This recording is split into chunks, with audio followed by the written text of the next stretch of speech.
बात हक के सवाल हो गए। अब जरा उस युवक के हक के सवाल जो अपने लिए एक लंबे वक्त से सरकारी नौकरी की आस लगाए बैठा है। अजय जी, सरकार ने कहा है कि 1 लाख भर्ती निकालेंगे तो उसमें से 20% हम अनियमित कर्मचारियों के लिए भी रखेंगे। अनियमित कर्मचारी मेरिट के आधार पर, योग्यता के आधार पर आए और 20% वो ले जाएं, बाकी 80 पे ओपन टू ऑल हो जाएगा। तो ये 20% आपको काफी नहीं लग रहा है क्या? देखिए आसिफ जी, मध्य प्रदेश में भारतीय जनता पार्टी सरकार ने प्रदेश के बेरोजगार नौजवानों के साथ खिलवाड़ किया है और मध्य प्रदेश में बड़े पैमाने पर संविदा भर्तियां, अतिथि शिक्षक, अतिथि विद्वान, ये सरकार का एक ऐसा खिलवाड़ है जिस अन्याय की जितनी निंदा की जाए वो कम है।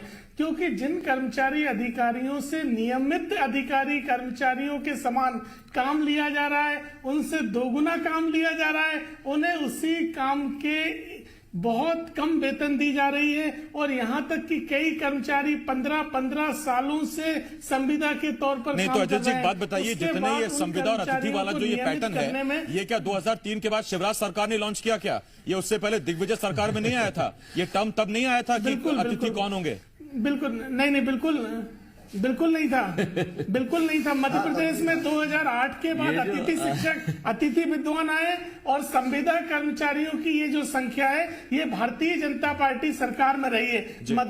अतिथि शिक्षक, अतिथि विद्वान 2008 के पहले कोई शब्द नहीं होता था इस मध्य प्रदेश में। ये भाजपा सरकार ने इजाद किया है नियमित शिक्षकों की जगह पर अतिथि रख के। लेकिन हमारा ये कहना है कि जो 15 साल से या 10 साल से संविदा कर्मचारी के तौर पर अपनी सेवाएं दे रहे हैं तो उनके अधिकारों का हनन नहीं होना चाहिए। उन्हें नियमित करने की दिशा में सरकार को कदम उठाना चाहिए। यह अन्यायपूर्ण कार्रवाई है कि आज आप 15 साल काम लेने के बाद नए लोगों को भर्ती करें और पुराने कर्मचारी जो अपने जीवन का बड़ा हिसाब लगा के, क्योंकि ये टॉपिक दोनों जुड़ा हुआ है। एक बड़ा वोट बैंक अनियमित कर्मचारियों का भी है और बहुत सारे युवा भी इसको देख रहे हैं जो कि वो समझ रहे हैं कि चीजें किस तरफ जा रही है, नौकरियां मिलेंगी कि नहीं मिलेंगी।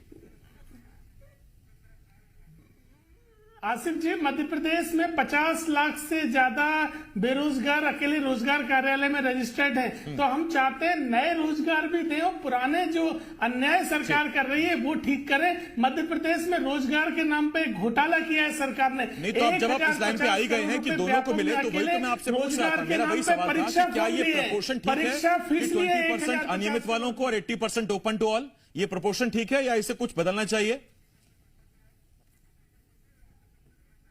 देखिए, 10 साल से ऊपर जो लोग संविदा के तौर पर कार्य कर चुके हैं उनको नियमित करने की दिशा में सरकार को स्पष्ट नियम बनाना चाहिए।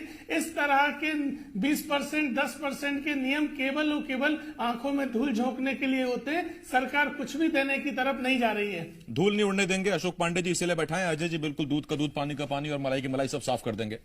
अशोक जी, तो ये जितने अतिथि, गेस्ट, फैकल्टी, ये संविदा, अंशकालीन, कलेक्टर दर, एसडीएम दर, जितने सब ये आए, ये सब उमा सरकार से आए थे क्या? उससे पहले ये मध्य प्रदेश में अनजान थे क्या सब इन चीजों से सब लोग? आप तो कई सालों से सर्विस में, बताइए सर। नहीं सर, आसिफ भाई, ये दिग्विजय सिंह सरकार में भी, कांग्रेस सरकार में भी दैनिक वेतन भोगी कर्मचारी कलेक्टर दर पे थे। दैनिक वेतन और अतिथि नहीं थे। निश्चित कलेक्टर दर पर तब भी मस्टर पे लोग काम करते थे। उनको शिवराज सरकार ने 2016 में कुछ दैनिक वेतन भोगी कर्मचारी जो 2007 तक की नियुक्ति वाले थे उनको स्थायी कर्मी बना दिया, जिनकी संख्या लगभग 45-50 हजार है प्रदेश में।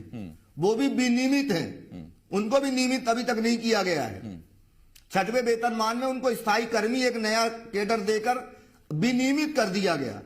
अच्छा, और दैनिक वेतन भोगी सनातन से चले आ रहे हैं। कितने बड़े हैं? और कलेक्टर दर के कर्मचारी चले आ रहे हैं, बड़े बड़े हैं मेरे भी बच्चे। 25-26 साल का बड़ा बच्चा है, छोटा बच्चा भी 23 साल का है। तो नौकरी देख रहे हैं कि नहीं देख रहे हैं? मैं सरकार से, मेरा कोई विरोध नहीं कि सीधी भर्ती सरकार न करे जी।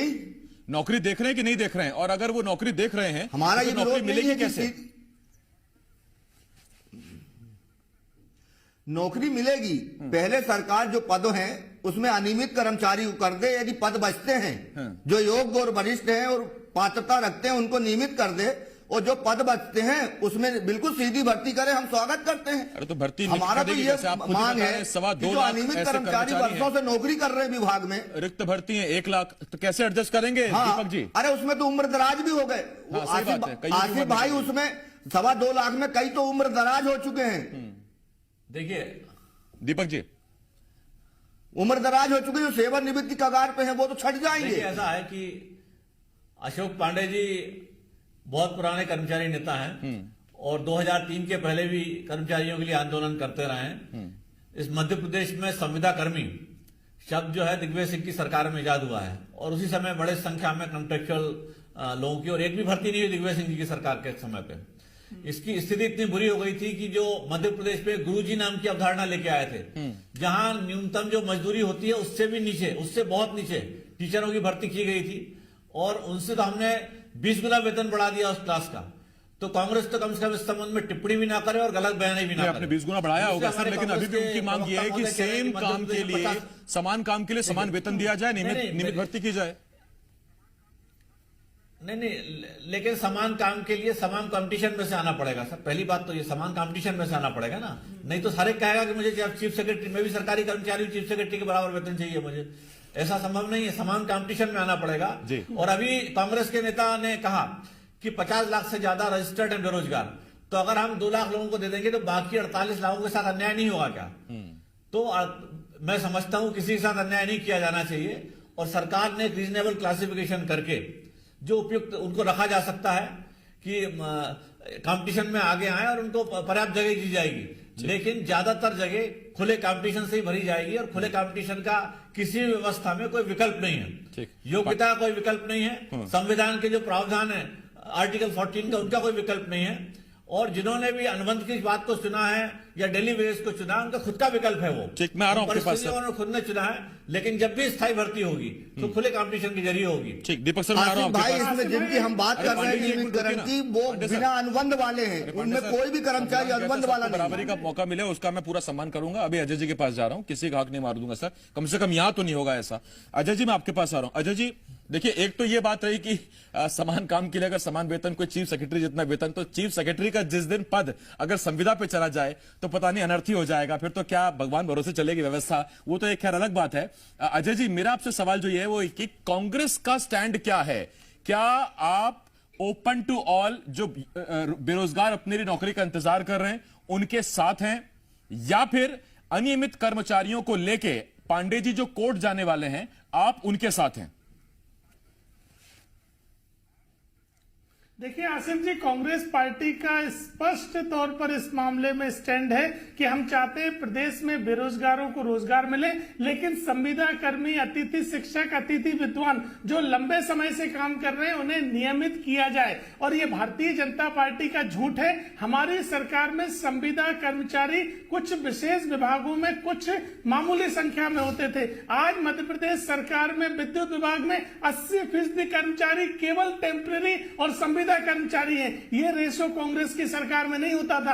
अब मैं कहता हूं भारतीय जनता पार्टी सरकार श्वेत पत्र लेके आ जाए, इन्होंने कितनी नियमित भर्तियां करी हैं। मध्य प्रदेश में 1050 करोड़ भर्तियों के नाम पर इन्होंने केवल और केवल फीस वसूली है, उतनी तनख्वाह तक नहीं बांटी नई भर्तियों को। भारतीय जनता पार्टी सरकार में समान काम के समान वेतन ना देकर अन्याय किया गया और आप कह रहे हैं उनकी चॉइस थी। आपने नियमित नौकरियां नहीं निकाली तो बेरोजगारों के पास कोई विकल्प नहीं था, उन्हें इस तरह से संविदा और अन्य जो टेम्पररी नियुक्तियां थी उन्हें करना पड़ा। ये आपने उनका अन्याय किया है, शोषण किया है। और अब जब आप चाहते हैं कि देखिए सर ये बात तो ठीक है कि अगर कोई बेरोजगार बैठा है उसे अगर एक विज्ञापन ये दिख जाए कि 6 महीने के लिए डेटा एंट्री ऑपरेटर चाहिए तो क्या करेगा? अप्लाई करेगा ही करेगा। अच्छा, उसका फिर कॉन्ट्रैक्ट अगर रिन्यू हो गया 1 साल के लिए तो फिर वो वहां करेगा, और ऐसे अगर 10 साल हो गए तो फिर वो नियमों का हवाला देगा, नियमों की बात करेगा और कहेगा कि मैं तुझे आपका काम कर रहा हूं, जो आप कहते हो पूरी ईमानदारी से कर रहा हूं। अच्छा, बगल में बैठा सरकारी कर्मचारी 40,000 पा रहा होगा, वो 10,000 पाएगा, तो फिर वो अपनी मांग जरूर रखेगा। लेकिन यहां उन युवाओं की अनदेखी नहीं की जा सकती जो पढ़ लिख कर तैयार हैं, जो एलिजिबिलिटी रखते हैं और इंतजार कर रहे हैं एक सरकारी नौकरी का। बड़ा जलीबी सा मामला, एकदम फंसा हुआ सा मामला है। खैर, पांडे जी मान नहीं रहे हैं, कोर्ट जाएंगे। सरकार की अपनी दलील है, विपक्ष अपने तर्क दे रहा है। अब आने वाला वक्त बताएगा कि होता क्या है। एक छोटे से ब्रेक के लिए हमें रुकना होगा। ब्रेक के उस पार तमाम बड़ी खबरें। बहुत धन्यवाद आपका।